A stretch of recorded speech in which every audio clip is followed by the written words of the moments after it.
Here we are for Pix 11 Cares in the borough of Brooklyn. I am actually in Red Hook for the Red Hook development right now. This was a housing development that had about 4 feet of water in it. Right now, we are a month after the storm hit. The water is gone, but the problems still remain. 20 of the 32 Red Hook houses had no heat, no hot water, and no power. Not just for a few days after the storm hit, but really for a few weeks. And residents want to know, why did it take so long for NYCHA to come out here? Now, we have things like this out here. This is a portable hot water heater that's now providing hot water to the buildings. Again, this happened weeks after the storm hit. Now, NYCHA also didn't come out here for 15 days after the storm hit to do a wellness check on these residents. Now, take a look over there where that number is, those numbers along the building. That's how high the water actually got here from the storm surge here at the Red Hook development. It took a few days to pump the water out of these buildings as well. Now, residents here are saying that weeks later, the problems that remain are mold inside the apartments. They now have power, they now have hot water,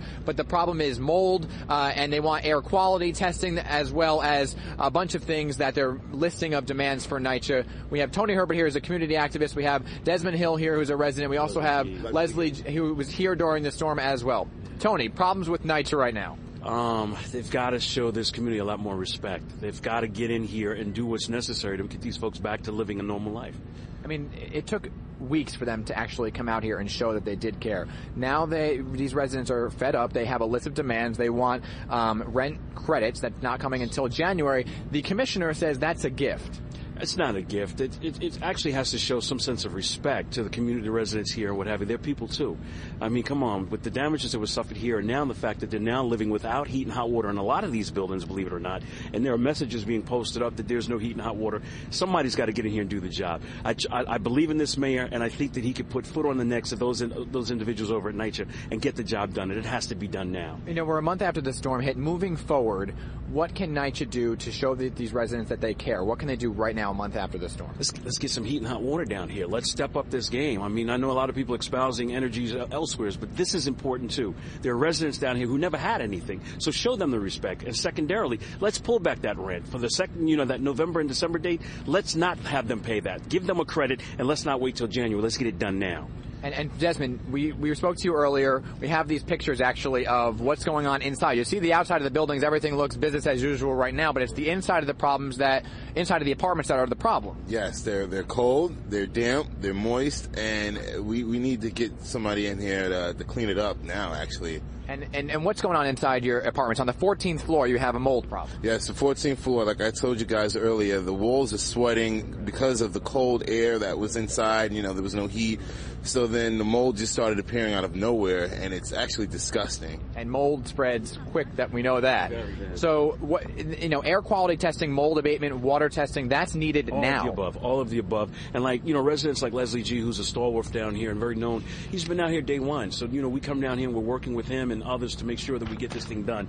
People like Janet Newton, we call J-Lo, Rob Iniquity. These are folks down here, they're the grassroots folks who need this assistance so they can help the other folks down here right now.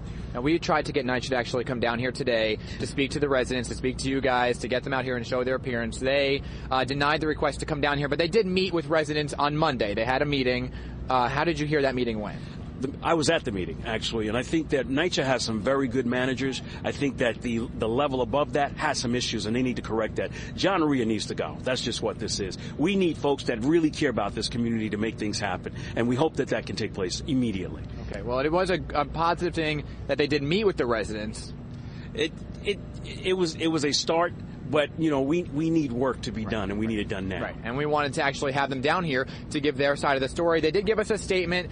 That's the best that they were able to do for us. They said, in Red Hook, we have engaged partners who share our commitment to ensure that needed repairs and other storm-related issues are addressed. We look forward to working together to produce successful results. A very generic, broad statement. We are going to stay on top of NYCHA to make sure they actually come down here and fix the problems for Desmond, like the mold problem.